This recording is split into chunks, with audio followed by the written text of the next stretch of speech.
Nobody likes communalism. Even those who practice it will not admit to being communal. How do we identify this phenomenon? When and how did it emerge? Communalism, to our mind, is better understood in terms of the principles and philosophies which govern its mechanics. That is, by giving a peculiar twist to public identities of religion, caste and community, a sectarian and parochial outlook is developed. In such circumstances, my religion is better than yours and my caste is better than yours logic is taken to a hostile conclusion. Thus, the religion and caste of one community is pitted against the other and a confrontation takes place. This confrontation also serves political ends. Members of one community can be mobilized to gather votes for demonstration on show of strength. In day-to-day course, symbols of other community, like a mosque or a temple, become targets of physical attack.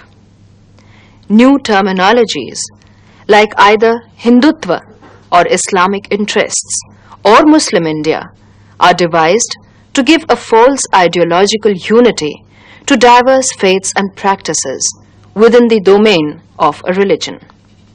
In the process, the sanctity of constitution, judiciary and morality is undermined. What is communalism? This is really a million-dollar question, and there can be dozens of answers to it. A large number of people, both professional social scientists as well as others, have tried to grapple with this question and have come up with all kinds of answers. But in essence, I think what one can perhaps quite safely say is that communalism is an expression of an ideology which emphasizes religious loyalty or religious affiliation as the basis of political action, as the basis of solidarity. That communalism attaches primacy to religious solidarity and religious loyalty as the main element and forms the basis on which individuals or groups try and mobilize support on social, economic or political issues. You just saw Professor Mushirul Hasan speaking on communalism. Let us ask some activists and scholars in the field on their expert opinions on understanding communalism. Mr. Asghar Ali Engineer is a well-known expert who needs no introduction to at least those who have shown interest in understanding this phenomenon of communalism. He has been associated with several commissions of inquiry set up to look into the causes and consequences of communal riots which have erupted in almost all parts of the country by now. Mr. Engineer, known for his articulate and insightful views, emphatically denies that religion as such is the root of the problem of communalism. Often it is thought that religion is mainly responsible because religious communities are involved in any communal riot. In Indian situation, generally it is Hindus and Muslims who fight. Now, this leads to an impression that it is religion which creates problem, and many hold this confirmed view that if we could do away with religion, then the problem of communalism and communal violence would be solved. I think this is a very partial view, and it would not enable us to contain communal violence if we hold only religion as culprit. And also we should understand that religion is one thing, religious community is another thing. It is religion is set of ideals, set of rituals, set of institutions, and human beings who follow the set of ideals or who perform those rituals or who mend those institutions, they have their interests. So we should always distinguish between religion and religious community. It is religious community which fights, and it does not fight for the sake of religion. It often fights for the sake of its own interests, and these interests are political, these interests are economic, these interests are social. Yet, it is necessary to understand the centrality of religion in communalism today, because communalism primarily thrives on religious beliefs. But if we have to understand how religion becomes central as far as belief is concerned in communalism, in communal mobilization and action, one should perhaps also raise the question of the role of religion in society. Religion undoubtedly is an ideology. Religion is a system of belief. And naturally, being a system of belief, there are different uses to which religion generally allows itself in a society. And therefore you can see in all societies, religion has been an ally of opposition to all types of oppressions. Religion has been an ally to various revolts by different groups in society against systems of domination, whether it is peasantry or whether it is dominated groups, other groups in society. Such is what history tells us.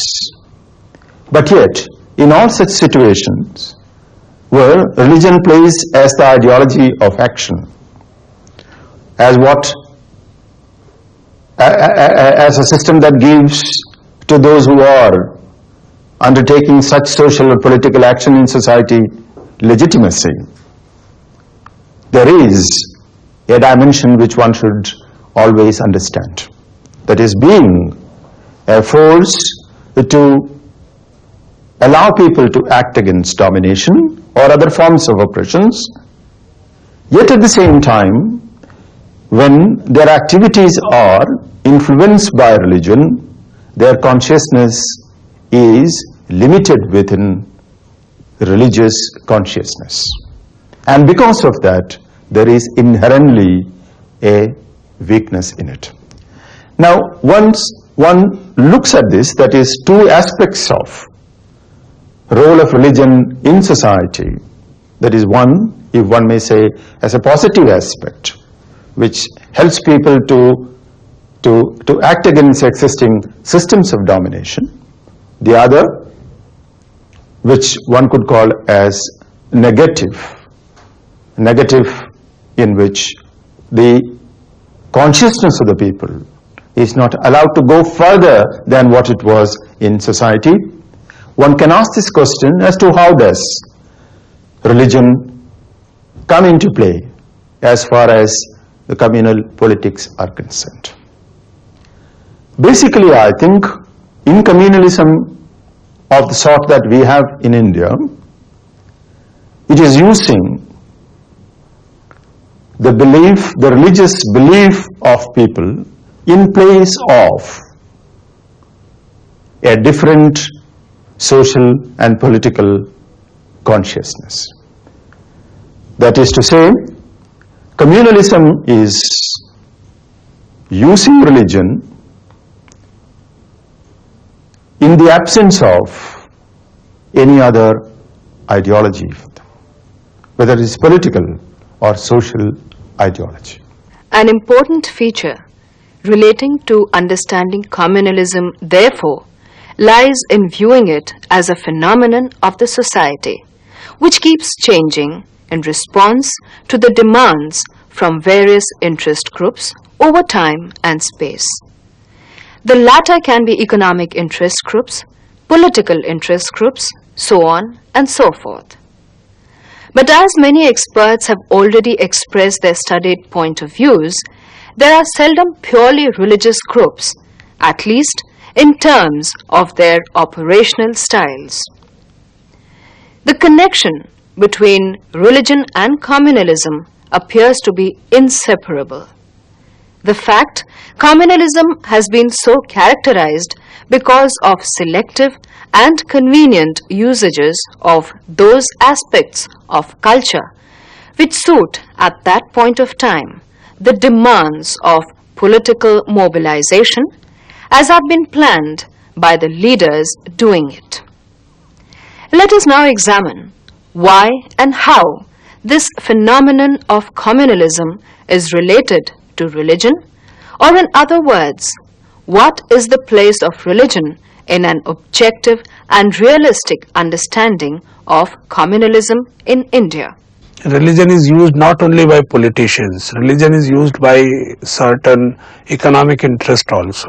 For example, often there are riots in places like Meerut, Aligarh, Muradabad, where Muslims are trying to make economic progress.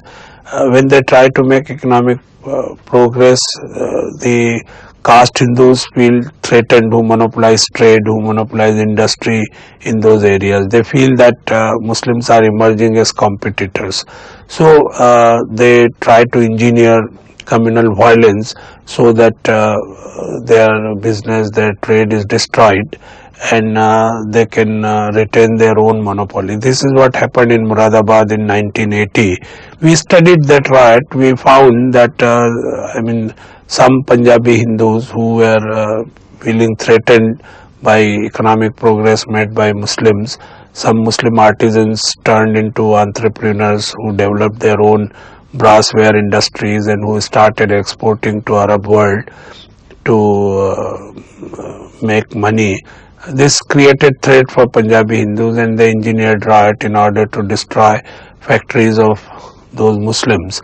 It is obvious for anybody who looks at not only of our society but other societies where religious communities coexist, that being religious is not being communal. In fact, it is the other way around. Most of the religious people we have seen are not communal. But yet, communalism always appeals to religion. Do not regard religion as a whole as an enemy of the people. It's because we isolate the religious leaders. The religious leaders are now in their own religious temples or churches or somewhere. They are not in the mainstream of activity except a few people who come to cash in on the political institutions. I think we have to educate the religious leadership in this country. From my point of view, Hindu, Muslim, Christian, Sikh, as well as the other smaller communities, in the training of their leadership, must develop a cosmopolitan outlook. Because the leadership has been trained to think that they are to look after only Hindu interests or Christian interests or Muslim interests. They must be taught that their religion does not say that. Religion says you can practice your religion as a Hindu or a Muslim or a Christian or a Sikh, but your basic concern should be for the whole of humanity, particularly for Indian humanity. So that attitude, where in religion you may be loyal to your community, but in political and economic matters, always it must be the whole of India and the whole of humanity in that context, which is the focus of your commitment. That kind of training must be given to religious leaders because they are already molding the ideas of a large number of people. So the training of religious leaders to have a more cosmopolitan attitude is part of the struggle against communalism. There have been different perspectives of when the modern day communalism actually arose. Some are of the view that the roots of communalism in India were nurtured by the Turks, who came to India in the beginning of the 19th century. Some believe the opposition of Sir Syed Ahmad Khan to the Indian National Congress sowed the seeds of modern-day communalism. Still others argue that the revivalist movement towards the end of the 19th century provided the necessary impetus to religious organizations, which in its turn served as a medium for nationwide political articulations and generation of national consciousness. It is these circumstances of mix-up of politics and religion which subsequently became the mother of all communal riots in independent India. Let us ask Professor Mushirul Hasan for his views on these questions. Hindu revitalization campaigns, particularly the campaign for the defense of the cow, the setting up of the Hindi Pracharani Sabhas, as indeed many revivalist trends amongst Muslims towards the end of the 19th century heightened the consciousness of being part of a religious community and heightened the necessity at the same time of bringing these different elements within each community together on a common platform, which is when you find that the Muslim League is established in December 1906. Around the same time, the Hindu Mahasabha, they were called Hindu Sabhas at that point of time, was established, and so on and so forth. So this is really the early decade of the 20th century, is the beginning of the rise of organized communalism. And we are now by and large familiar with how communalism developed in the mid-30s, how the League became a powerful political organization towards the end of the 1930s, how the Muslim League adopted the Lahore Resolution, which is known as the Pakistan Resolution, in 1940, and how India was partitioned in 1947 amidst considerable bloodshed, amidst considerable rancor and bitterness. But the story, as it has been told in our textbooks about communalism, is very misleading. First of all, I think what needs to be corrected is the fact that, like nationalism, communalism has not had a unilinear growth. That it is not as if there is a constant, that the graph of communalism goes up and up and up like that. No, I think the rise of communalism at a particular moment is related to a whole series of developments that are taking place in Indian society. It's related to the structural changes that the British are beginning to introduce, particularly after the introduction of the Montagu-Chelmsford reforms, as indeed after the introduction of the Act of 1935. There's, within the span of 60-70 years, there are many periods when there is virtually no communal riot, there is no evidence of any clear cleavage in Indian society. So I think what needs to be noted is the fact that the rise of communalism is linked to a set of specific factors, and that there are many periods within the first 3 decades of this century where there is a virtual absence of communal animosity. I think the other important point which needs to be noted is the fact that at no point of our modern history, particularly 20th century, can we argue that the Indian society was polarized along religious lines. I think that is a very dangerous idea which is being propounded by communalist historians in particular.